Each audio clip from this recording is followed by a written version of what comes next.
প্রাতঃভবনে বেরিয়ে জনসংযোগ করলেন বর্ধমান দুর্গাপুরের বিজেপি প্রার্থী দিলীপ ঘোষ। পাশাপাশি তিনি চায়ে পে চর্চায় যোগ দেন এবং সেখানে যোগ দিয়ে সাংবাদিকদের মুখোমুখি হয়ে একাধিক ইস্যুতে মন্তব্য করেন দিলীপ ঘোষ। পাশাপাশি কীর্তি আজাদকেও কটাক্ষ করেন দিলীপ ঘোষ।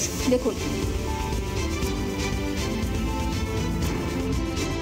তো উত্তরবাংলায় শুরু হচ্ছে ঝড়, ভোট ওদিক থেকে শুরু হচ্ছে, বিজেপির ঝড় শুরু হয়ে গেছে, তাতে লন্ডভন্ড হয়ে যাচ্ছে।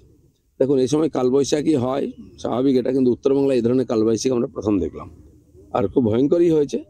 আশা করব বহু লোক হতাহত হয়েছেন, মারাও গেছেন। আমার মনে হয় আবহাওয়া এবারে এত খারাপ চলছে, ডিসেম্বর মাস থেকে দেখছি প্রতি 10 দিন অন্তর বৃষ্টি হচ্ছে, আবহাওয়া শরীরও খারাপ হচ্ছে।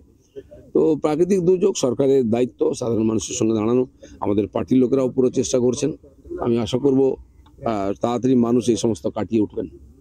অভিষেক বন্দ্যোপাধ্যায় আজকে যাচ্ছেন, তো এটা কতটা ঝড়? ঠিক আছে, যাওয়া উচিত। সরকারে যারা, উনি তো সরকারের প্রতিনিধি, উনি বলেন আমি সরকার চালাচ্ছি, উনি প্যারালাল সরকার চালান ডায়মন্ড হারবারে, ওনারও দায়িত্ব আছে গিয়ে পৌঁছানো, ওখানে লোকের সঙ্গে দাঁড়ানো। প্রধানমন্ত্রী কালকে বার্তা দিয়েছেন যে পাশে আছি। প্রাকৃতিক দুর্যোগ, কিছু করার নেই, যাতে তাড়াতাড়ি লোক এই কষ্ট থেকে বেরিয়ে আসতে পারে। বাড়িঘর ভেঙে গেছে, যারা তাড়াতাড়ি যেন তারা পরিষেবা পান, এটা সরকারকে দেখা উচিত। কালকে মুখ্যমন্ত্রী কৃষ্ণনগরের জনসভায় বলেছেন যে বিজেপি গোহারা হারবে, সমস্ত জায়গাতেই তৃণমূলের প্রার্থী। উনি যত বিজেপির বিরুদ্ধে বলবেন, বিজেপির তত ভোট আর সিট বাড়বে। গতবারে উনি ভবিষ্যৎবাণী করেছিলেন 42-এ 42 চাই, কি হলো?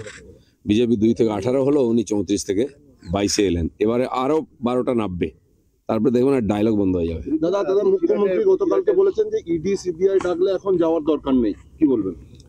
না গেলে কি হয়, কেসটা আর পার্থকে জিজ্ঞেস করুন।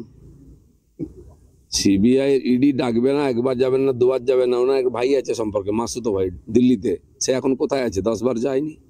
তো পাঙ্গা নেবেন না ইডির সঙ্গে, সিবিআই সঙ্গে। আমাদের চমকাচ্ছিলেন।